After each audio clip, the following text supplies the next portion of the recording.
serie de este mes tiene por tema aquí, allá y más allá. Amén. Dígale al de su par, este mes vamos a hablar, vamos a escuchar la voz de Dios que nos va a hablar aquí, allá y más allá. Y quizás algunos no entiendan ahorita, pero vamos a estar hablando de eso, ya lo van a oír a lo largo de estos domingos. Y el tema de esta mañana es de Jerusalén hasta lo último de la tierra. Estamos en la humanidad entera en un momento crucial. ¿Cuántos saben? Yo creo que muchos están preocupados por mañana, ¿verdad? 8 de abril. ¿Cuántos están preocupados por mañana 8 de abril? Bueno, creo que están relajados, quizás no han visto muchas noticias, pero mañana 8 de abril hay un eclipse, pero no es el fin del mundo. Así que respiren, relájense, pero no se alegren. Amén. No es para que nos alegremos, no, también no es el fin del mundo, ¿verdad? No, pero la humanidad entera, de hecho que el mundo entero está expectante por mañana, está poniendo los ojos en el acontecimiento que va a haber el día de mañana, ¿verdad? Mañana 8 de abril es un día que va a quedar en la historia, pero como les decía, no es el fin. Mañana no es el fin del mundo, hermanos. Pero dice el libro de Mateo en el capítulo 24, que sí le voy a recomendar que lo lea hoy o mañana, que usted está queriendo ver lo que va a pasar. Dice el libro de Mateo, el capítulo 24, el verso 14, las señales del fin. Y será, dice en el verso 14, predicado este evangelio del reino en todo el mundo, para testimonio de todas las naciones, y entonces vendrá el fin. Amén. ¿Cuándo va a venir el fin? Porque hay algo siempre en el corazón de la humanidad. Estamos esperando y queremos saber tanto de escatología, que son los eventos del porvenir o los eventos de los últimos tiempos, y estamos queriendo estar enterados, ¿verdad? Y queremos ver, ¿verdad? Y estamos viendo terremotos, tsunamis, rumores de guerras, pero todavía no es el fin, dice el libro de Mateo. Y yo le voy a decir claramente, bíblicamente, hasta cuándo va a ser el fin. El fin va a ser hasta que el evangelio del reino sea predicado en todo el mundo. Amén. ¿Cuántos quieren que Cristo venga? Yo sé que los jóvenes no, ¿verdad? Porque se quieren casar, ¿verdad? Y dice, espérate un ratito. Pero el reino de los cielos se está acercando. Y hoy vamos a empezar a hablar en este primer punto, que muchas veces no entendemos lo que es el evangelio del reino, el evangelio de la gracia. Porque cuando hablamos, ¿verdad? Y en nuestros países, nuestras culturas, estamos hablando de evangelio, nos han enseñado que evangelio es una lista de cosas que yo no tengo que hacer, ¿verdad? Es una lista de prohibiciones. Que el evangelio es una vestimenta sugerida. Que el evangelio es una lista de cosas que yo tengo que hacer. No, evangelio es las buenas noticias. Eso quiere decir evangelio. Evangelio quiere decir las buenas noticias. Y en medio de tanta mala noticia en este tiempo, amén, porque sí, estamos atascados. Honduras está como en una nube de malas noticias, pero hoy vamos a oír las buenas noticias de salvación. De eso vamos a comenzar a hablar. Y quiero decirle a alguien, hoy usted va a tener una buena noticia. ¿A cuántos nos gustan las buenas noticias? ¿Cuántos estamos esperando una buena noticia?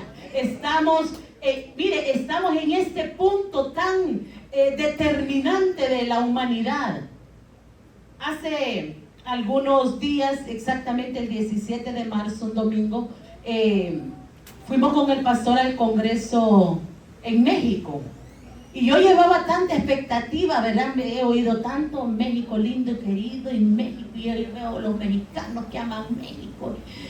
Y no sé, tenía como una idea aquí, yo creo que era como Acapulco, como no sé, Cancún, una cosa maravillosa. Y yo dije, qué lindo, voy a ir a conocer México.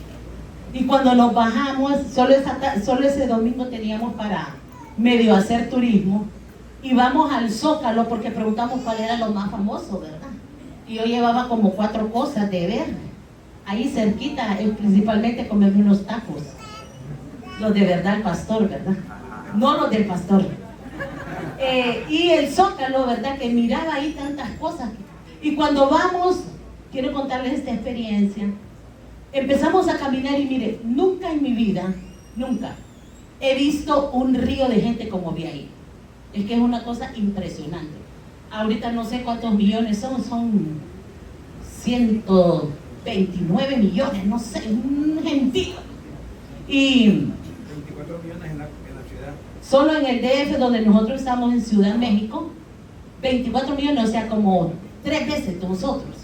Y miramos, mire, vamos caminando y miramos un río de gente, mire, sí, pero como miles que venían y miles que íbamos. Entonces era aquella cosa impresionante. Pero lo que más me impresionó es que vamos caminando y en las primeras cuadras de esos miles yo empiezo a oler a marihuana. Pero así fuertemente, ¿verdad? Marihuana en vivo. Y miro, ristra, mire, cientos, como les diríamos en buen hondureño, marihuanos. Y empiezo a ver gente, hermano, que yo hace algunos años, cuando fui joven, vi algunas culturas, ¿verdad? Que se pusieron como de moda, como los punk, ¿verdad? Ya los que tienen yo creo que los nuevecitos ni saben que son punk. Aquellos pelos, ¿se acuerdan? Parados, rojos, azules. Y yo dije, uy, hay punk. Y al rato miro otros cientos rockeros. Pero rock metálico, ¿cómo les decía? Con pullas, con cosas.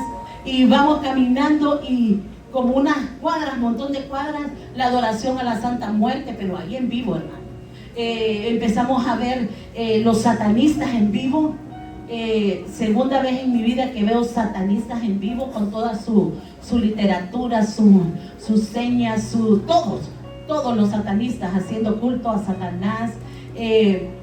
Los brujos, hermanos, así en vivo, ¿verdad? La bola de cristal, las cartas de tarot, todo ahí, todo, pero en vivo.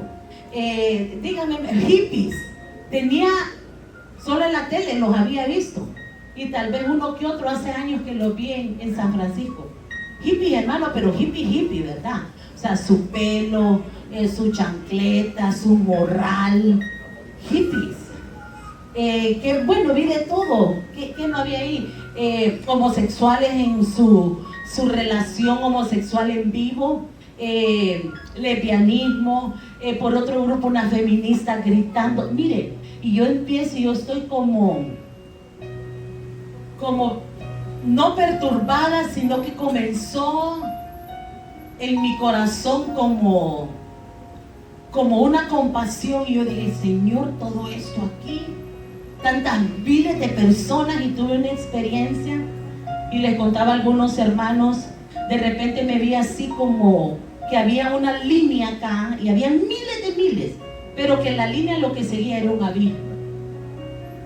Y literalmente en lo que yo podía ver, miraba que esos miles se iban a ir a ese abismo. Y me recordé la palabra del Señor Jesús en una experiencia, y dice que el Señor Jesús, caminando, viendo las multitudes, tuvo compasión de ellos y los miraba, dice la palabra, como ovejas que no tienen pastor.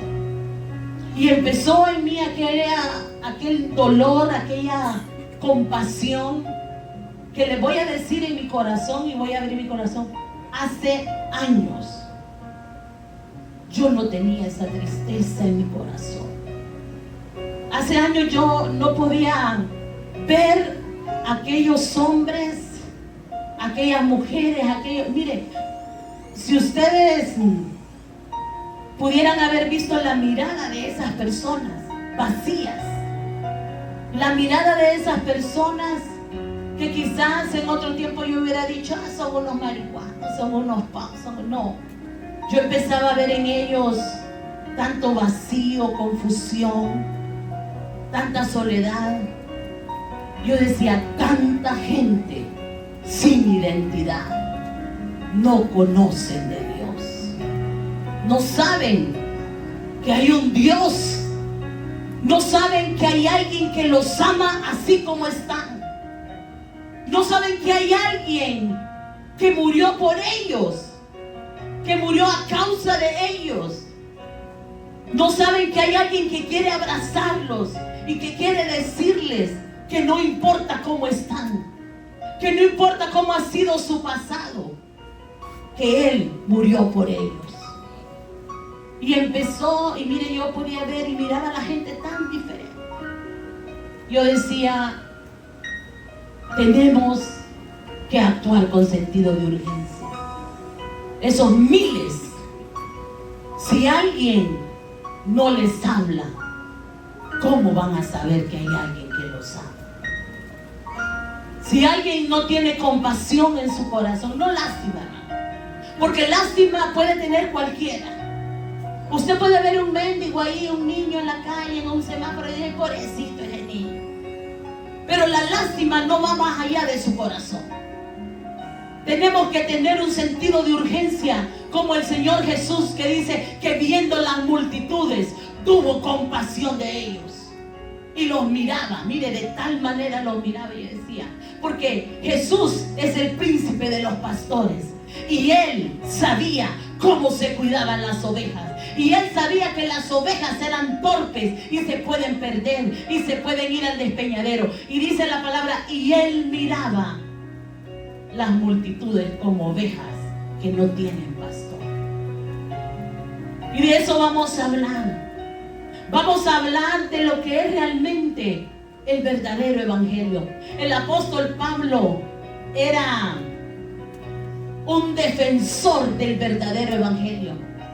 Porque no solamente en el tiempo del apóstol Pablo, en este tiempo hay tanto falso evangelio. Es que acuérdese, diga conmigo, evangelio es buenas noticias. ¿Sabe que aún en los púlpitos se está engañando a la gente de un falso evangelio, de una falsa buena noticia? Tenemos que ser conscientes de que hay un verdadero evangelio, decía el apóstol Pablo. La buena noticia es de que Jesús, Yeshua, quiere decir salvación. Eso quiere decir Jesús. Eso es Yeshua, es salvación. La buena noticia que usted y yo tenemos que tener primero en nuestra vida como una experiencia es de que Él nos amó, dice, y de tal manera amó Dios al mundo que dio a su único Hijo para que Él muriera en rescate por nuestras vidas. Y mire, dice también la palabra, y en esto muestra su amor el Señor Jesús, en que siendo usted y yo, que éramos pecadores, ¿qué somos? Pecadores. No es que éramos, si es que el engaño más grande aún dentro de la iglesia, que la iglesia no son estas cuatro paredes, la iglesia es el cuerpo de Cristo. El engaño más grande y una falsedad que nos han metido es que la salvación es cuando yo solamente paso y hago una oración y de ahí me olvido. No, la salvación es Jesús en mi corazón. Y por eso el apóstol Pablo decía, yo a diario. ¿Cuándo? Una vez, como yo diría, yo me convertí el 15 de abril de 1983. La mayoría no habían nacido. Pero esa fue mi experiencia personal maravillosa.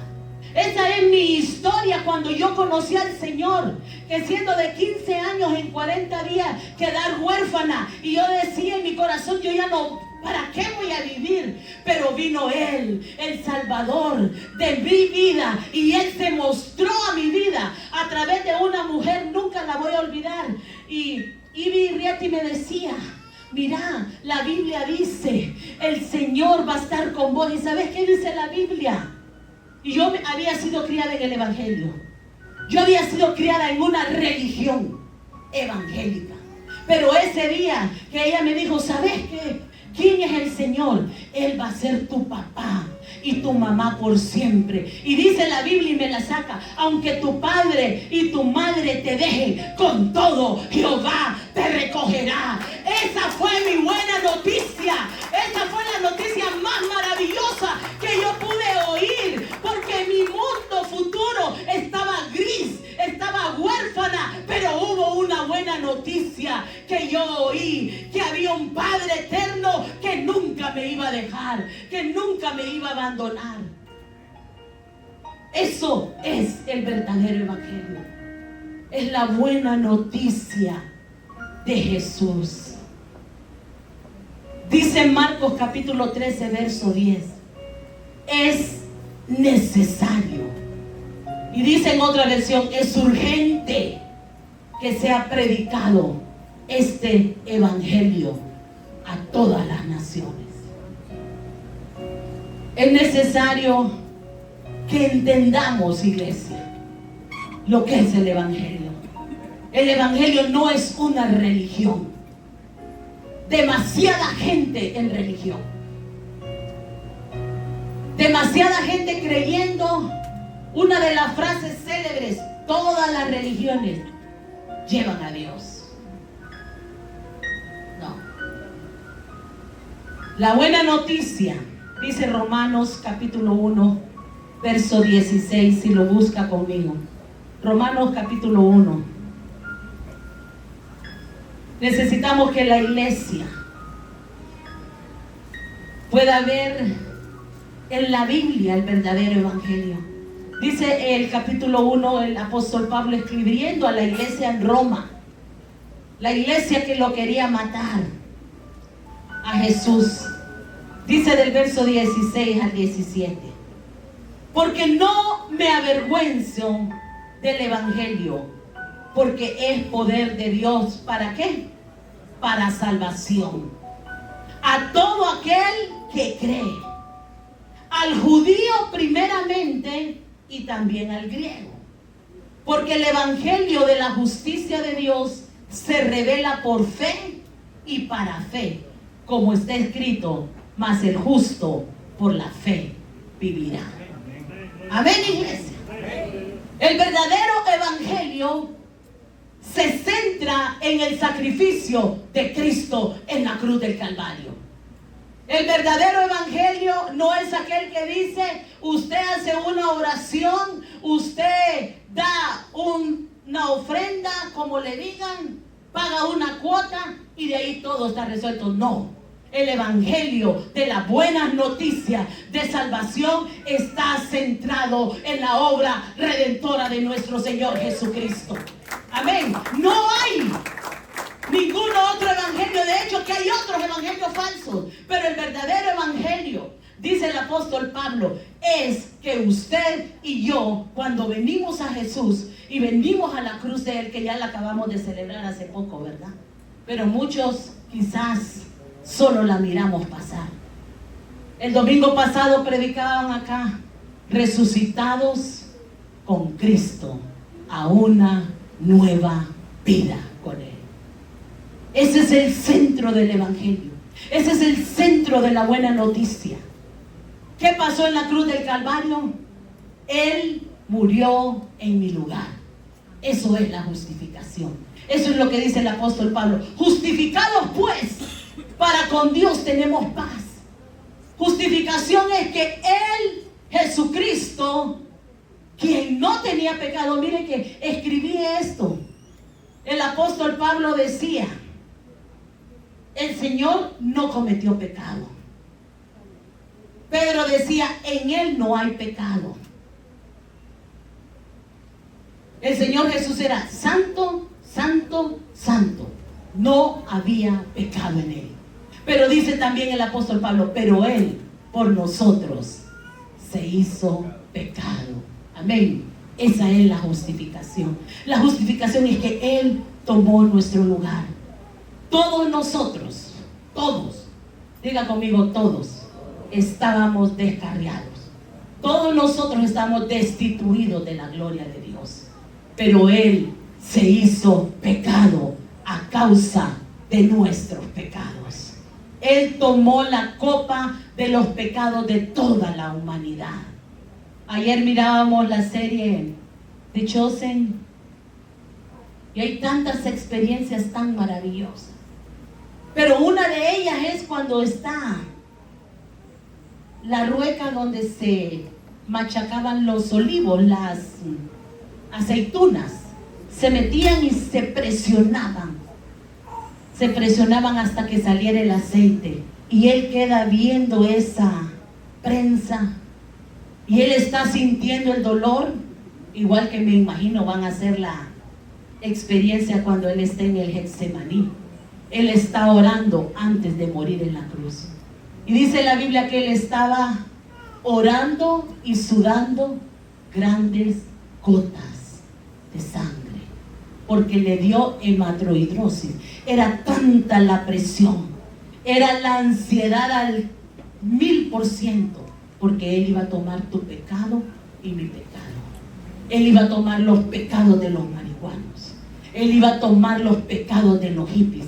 Él iba a tomar los pecados de los homosexuales. Él iba a tomar los pecados nuestros, que éramos mentirosos, que no había nada bueno en nosotros, que todos nosotros, dice el apóstol Pablo, era podrida llaga. Eso éramos usted y yo. Eso es lo que somos. Somos viles pecadores. Pero Él mostró su amor para con nosotros. Que Él dijo, yo voy a tomar tu lugar. Ese es el regalo más maravilloso.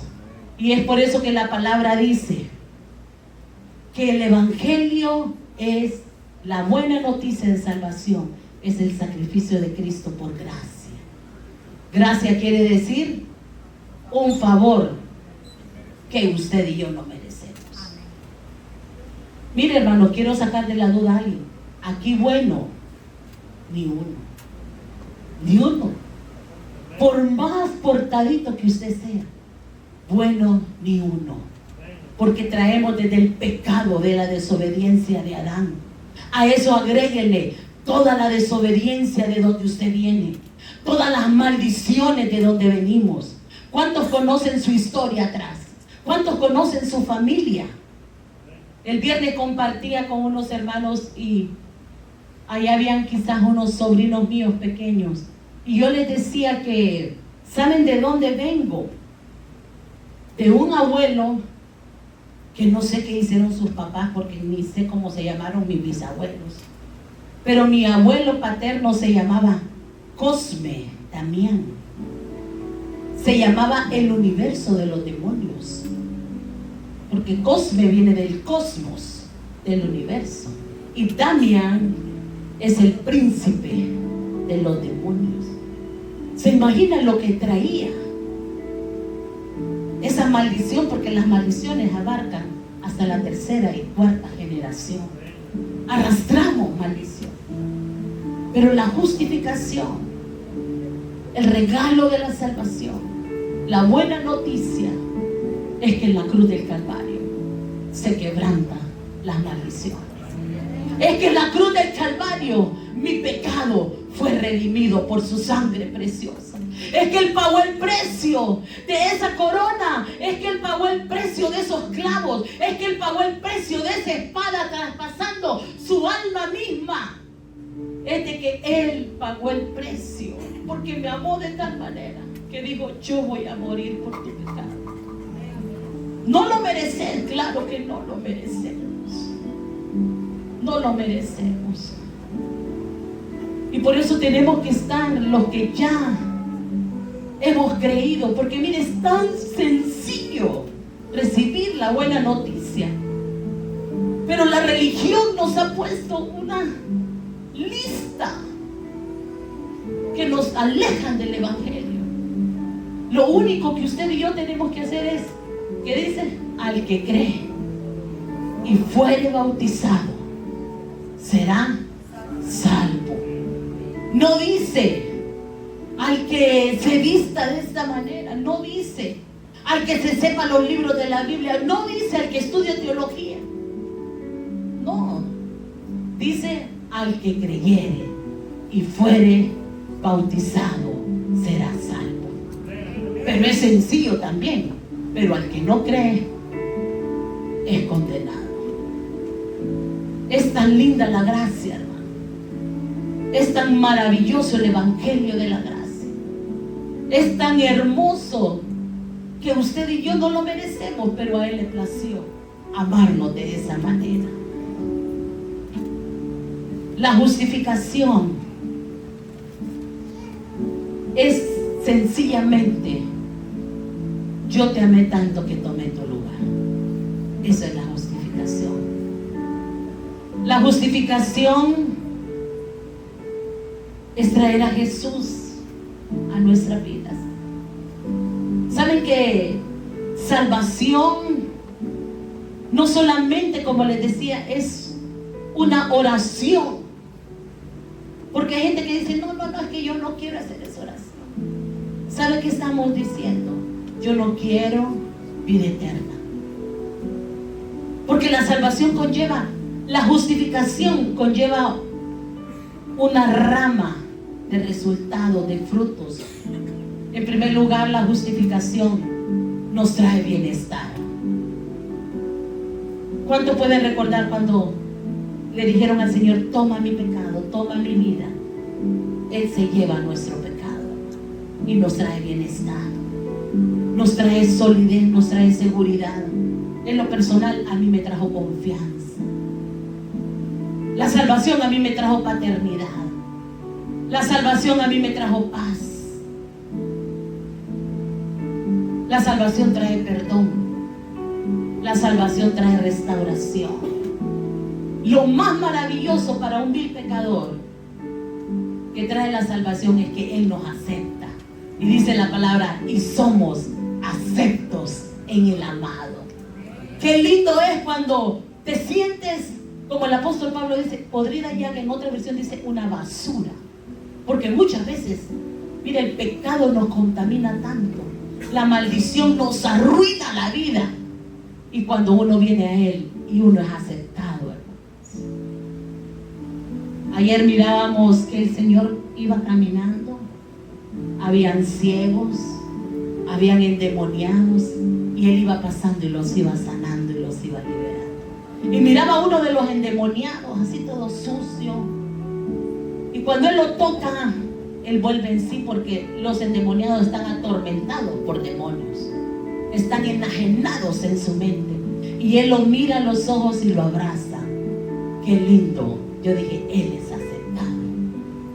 Eso es la gracia. Eso es el Evangelio.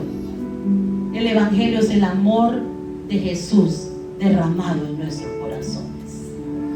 Romanos 5, también le recomiendo que lo lea. Estos son los resultados.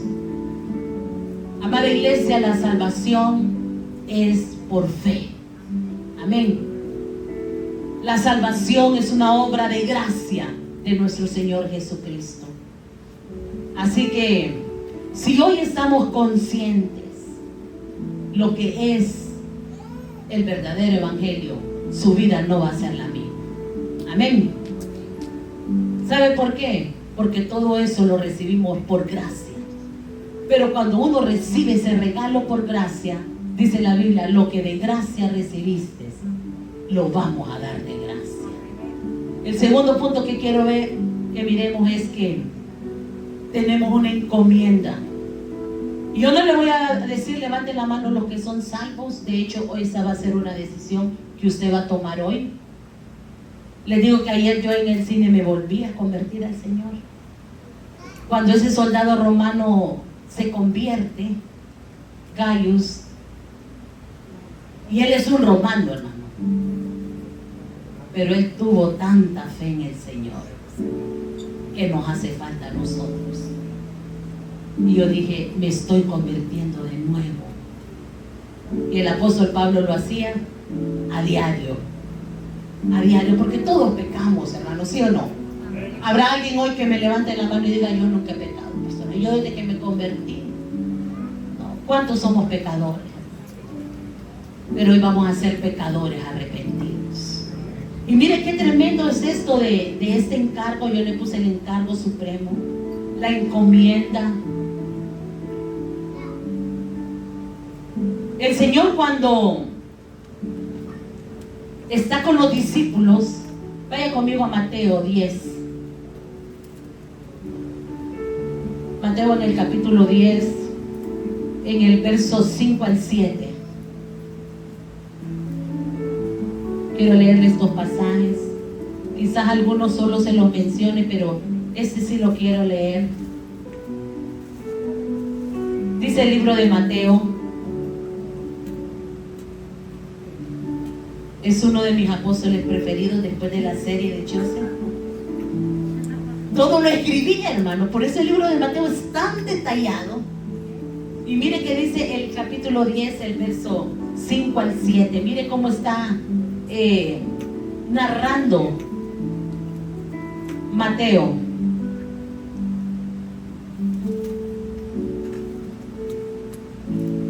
Lo halló primero que yo, ¿verdad? Dice Mateo 10, 5 al 7.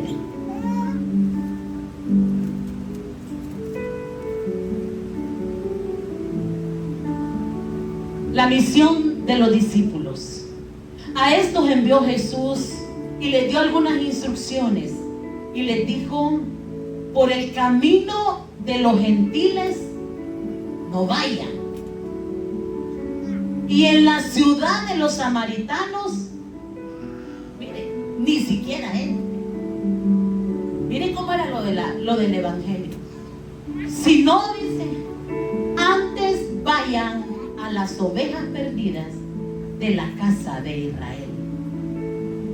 Y cuando vayan, prediquen diciendo: el reino de los cielos se ha acercado.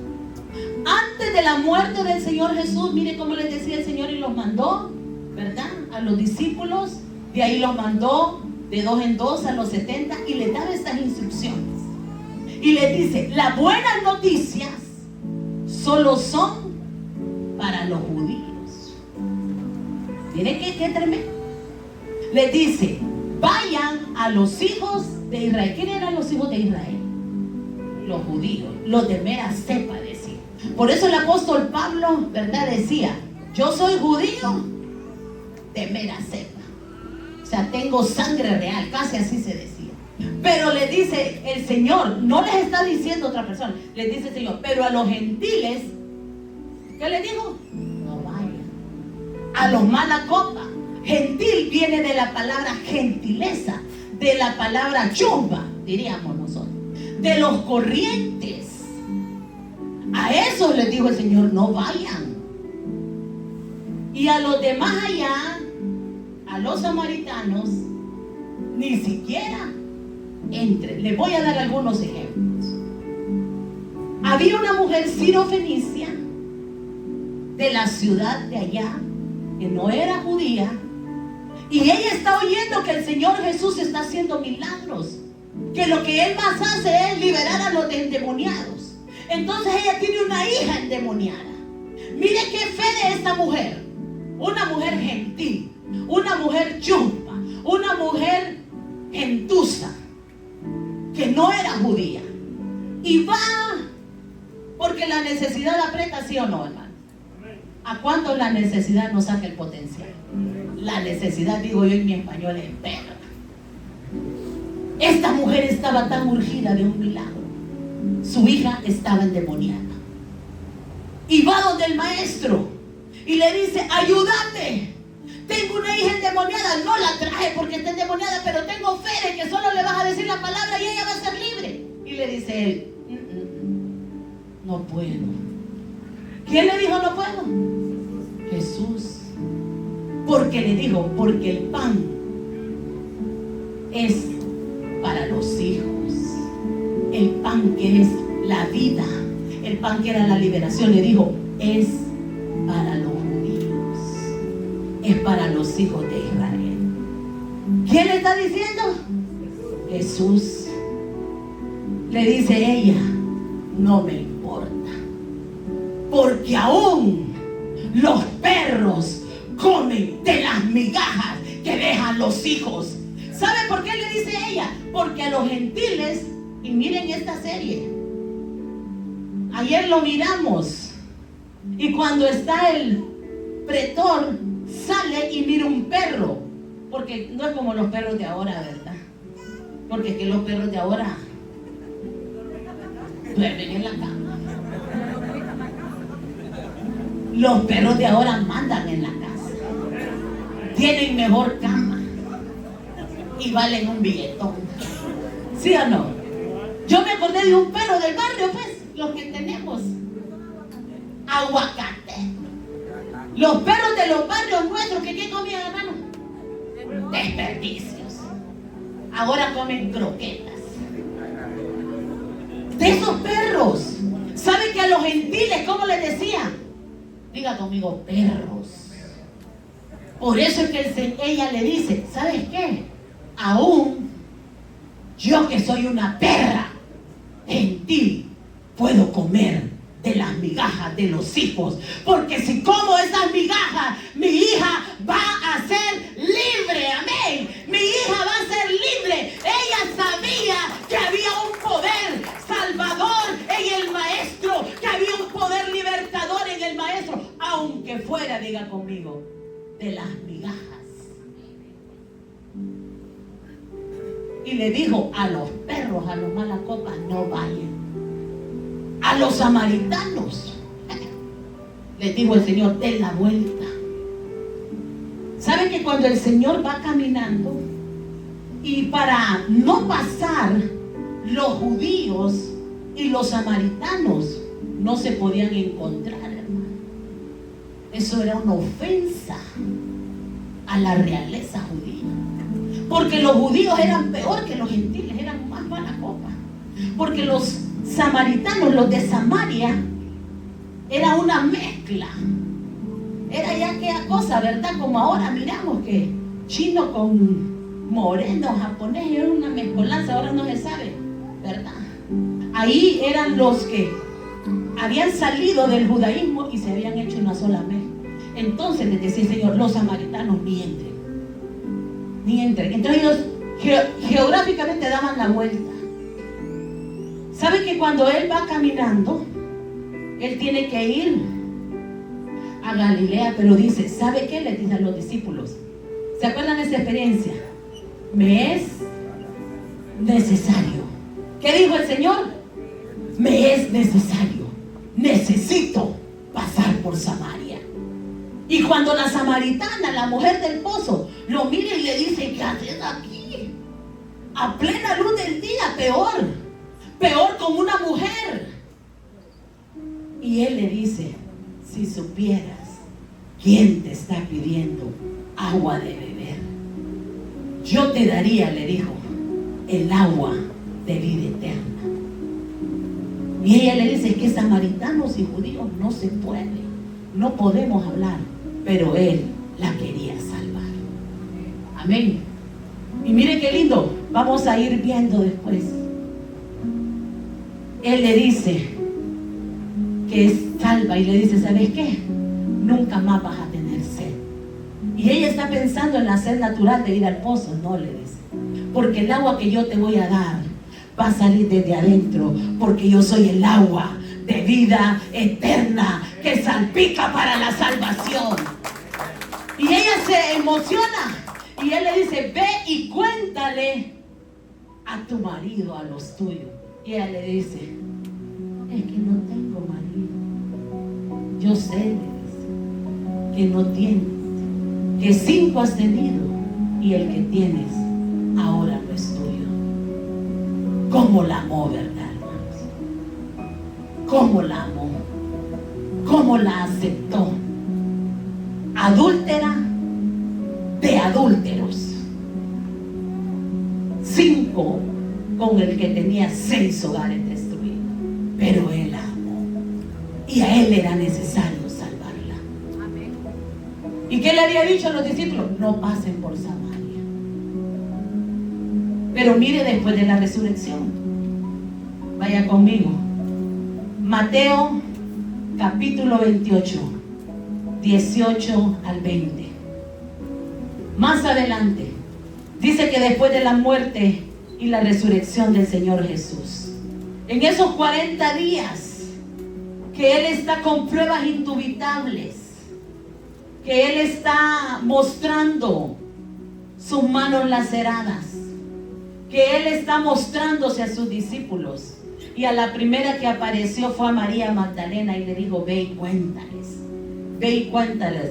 Dice en Mateo capítulo 28, en el verso 19 al 20: por tanto, por consiguiente, dice en otra versión, vayan y hagan discípulos.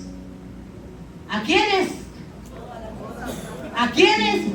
¿Solo a los judíos? ¿A los gentiles ni vayan? No. Dice a todas las naciones. Amén. Mire cómo cambia. Y bautícelos en el nombre del Padre, del Hijo y del Espíritu Santo. Y enséñeles todas las cosas, que guarden todas las cosas que yo les he mandado. Y he aquí que yo estoy con ustedes hasta el fin. Qué lindo después de la muerte y resurrección de nuestro Señor Jesucristo. La salvación, diga conmigo, es para todos. ¿Cuántos gentuzas levantan la mano? Miren, nosotros también tenemos los de Samaria, hermanos. Yo cuando estaba haciendo este mensaje dije yo, nosotros a veces decimos, a eso ni lo vuelvo a ver. Sí, hermanos, a los que nos han hecho mal, uno dice, sí, que casi dice uno que se pierda. ¿Sí o no? Sí, hemos dicho a veces que le parto un trueno, rayo, lo trae un terremoto. A esos, para esos, es la buena noticia. Amén, hermanos. Amén. Entonces, este punto es desde Jerusalén hasta lo último de la tierra. Y mire, esto es importante, hermanos. Jerusalén, en el Apocalipsis, no voy a leer todos los versos, es comparada con la novia, con la esposa. Ese es Jerusalén. Ese es Jerusalén.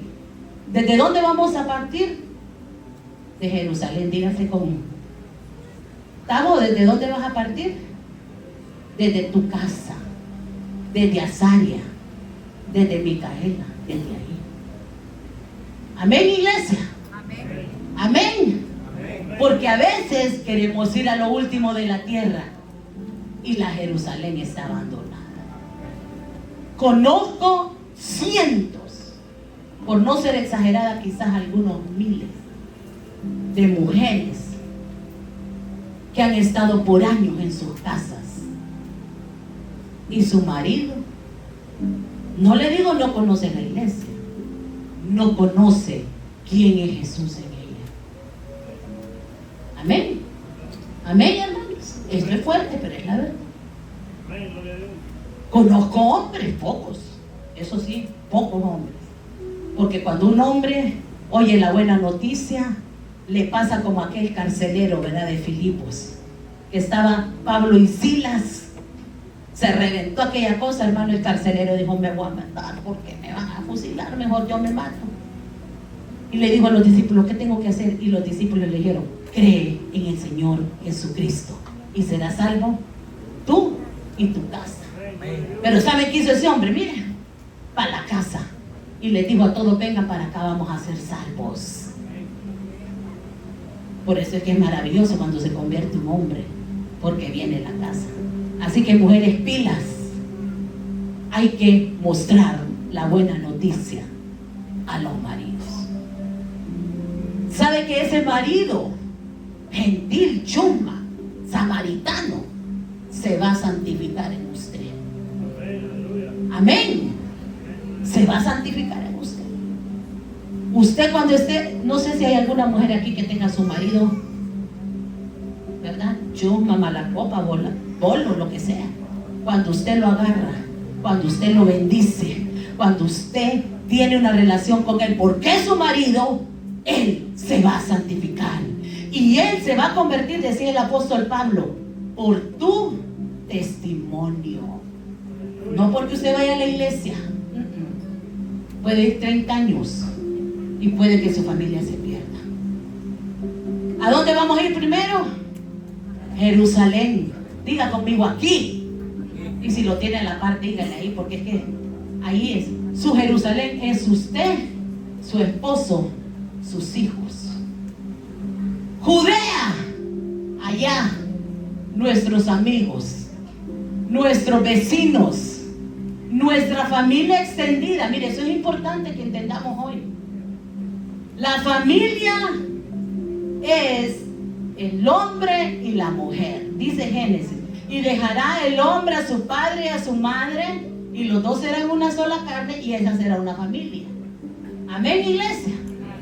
Pero también tenemos una Judea, que es nuestra familia extendida. Amén. Nuestros amigos. ¿Cuántos tienen amigos que son más que un hermano? Yo, mire, tengo unas amigas, que han sido mejor que hermanas en tiempos de angustia, que son como del corazón, ¿verdad? Que uno no se los dio la sangre, pero se los dio el corazón. Tenemos que ir ahí. Y más allá, esa es la más verde. A los que no queremos, a los que no nos quieren, tenemos que ir a ellos. Entonces diga conmigo, de Jerusalén hasta lo último de la tierra. Quiero terminar con esto. Esta encomienda de llevar la buena noticia primero a nosotros, hermanos. Algo que el Señor me confirmaba el viernes es que tenemos que valorar esa buena noticia. Y por eso el Señor decía: cuiden su salvación, ¿cómo? Con temor y temblor. Es un regalo inmerecido. Tenemos que cuidarlo, porque si se pierde. Amén, iglesia. Amén. Creemos que la salvación se pierde. No creemos salvo, siempre salvo. Por eso el apóstol Pablo decía: a diario muero en la cruz de Cristo. Vamos a reconciliarnos con el Señor cada día, porque si pecamos, claro, pecamos de vista, pecamos del corazón, pecamos con los pensamientos. Mire, un hombre es terrible, solo mira a una mujer 2 veces, aunque no le tire un piropo, dice la Biblia, ya pecó y adulteró. Esta movilización de llevar las buenas noticias solo puede ser, les dijo el Señor en Hechos 1:8, y recibirán poder cuando haya venido sobre ustedes el Espíritu Santo, y me serán testigos. ¿A dónde? En Jerusalén, en Judea, en Samaria y hasta lo último de la tierra. Necesitamos ser investidos del poder de lo alto. Y esto es otra cosa que la iglesia la ha hecho muy mística. Dice Efesios 1:13: en él también nosotros, habiendo oído la palabra de verdad. Miren lo que le dice el apóstol Pablo a la iglesia en Éfeso: la palabra del evangelio de nuestra salvación, y habiendo creído en él, fuimos sellados con el Espíritu Santo. ¿Cuántos han creído aquí? Ahí sí, levánteme la mano. ¿Cuántos han creído en la salvación? Levanten la mano alta, hermano. No le depende, que el regalo que tiene. A veces somos salvos y así no. Es que la condenación, lo que nos pone aquí es Satanás. Usted es salvo porque creyó en la obra redentora del Señor, aunque usted todavía esté en el proceso. Hasta que Cristo venga y estemos en esta carne, vamos a ser vulnerables. Amén. ¿Cuántos son salvos? Amén. Nosotros ya somos sellados con el Espíritu Santo. Amén. Usted ya tiene la promesa dentro de usted. Mire qué lindo lo que dice 1 Corintios 2:4-5. Y el apóstol Pablo decía: y ni mi palabra y ni mi predicación fue con palabras persuasivas de humana sabiduría. ¿Y por qué escribe esto Pablo? Porque sabía hablar griego, sabía hablar todo el coinel bueno, era estudiado a los pies de Gamaliel, era inteligente, pero le dice: yo no vine aquí por todo lo que sé. Mire qué hermoso dice: si no, dice, que vine con demostraciones del poder del Espíritu Santo. ¿Qué traía usted y qué trae usted? Usted trae el poder de Dios dentro de usted. Y por eso les decía: ustedes no pueden ir, les decía a los discípulos, sin antes ser investidos del poder. Iglesia, necesitamos el bautismo del Espíritu Santo, porque bautismo quiere decir sumergirse. Y mire, iglesia, bautismo del Espíritu Santo no solamente es hablar en lenguas, porque es otra cosa. Hoy necesitamos un bautismo de amor, ¿sí o no, hermano? ¿Sabe que por haberse acrecentado la maldad, el amor de muchos de nosotros se ha enfriado. ¿Sí o no, hermano? Cuando a usted lo hieren mucho, usted pone un muro en su corazón y usted ama menos. ¿Sí o no? Y usted dice, para que me pase otra vez, mejor no. No, hoy vamos a ser investidos del amor de Dios de tal manera que usted va a amar a sus enemigos, que usted va a amar a los que lo maldicen y lo va a bendecir.